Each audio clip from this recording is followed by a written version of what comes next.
Mintu music studio की धमाकेदार प्रस्तुति।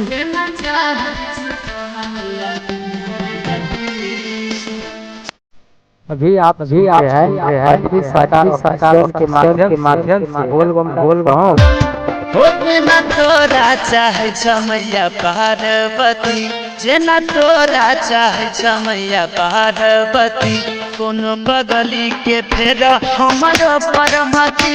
जेना चाहे छ तोरा मैया पार्वती, कोनो बगली के फेर हमारो परमति। नहीं परी लोक के रानी नहीं चाही सके, नहीं परी लोक के रानी नहीं चाही सके। ऐसन जे दिल के जगा दई बती, नहीं परी लोक के रानी नहीं चाही सके। कोनो बगली के फेर हमारो परमति।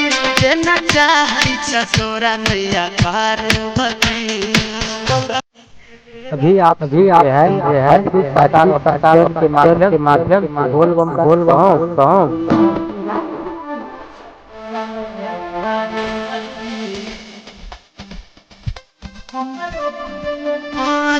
सपना हो बाबा हमर भेत सब, दैया सपना हो बाबा हमर भेत सब।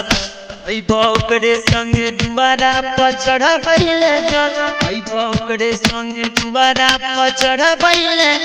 दूर हमारा से रहे कोरत, दूर हमारा से रहे कोरत। कोनो पगली के फेर हमारो परमति। जेना चाहे छ तोरा मैया पार्वती, कोनो बगली के फेर हमारो परमति।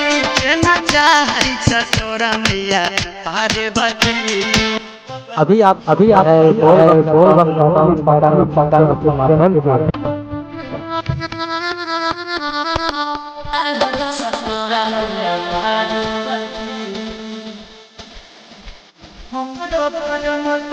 कृष्ण बेदर दिया कैद के विश्वास, दादा हो कैद के विश्वास। राजस रानी के कहियो ने तोरी हो बाबा, आइटर राजस के कहियो ने तोरी हो बाबा। ओ भैरी सावन चढ़ै तोरा फूल पत्ती, भैरी सावन चढ़ै तोरा फूल पत्ती। कोनो बगली के फेर हमारो परमति।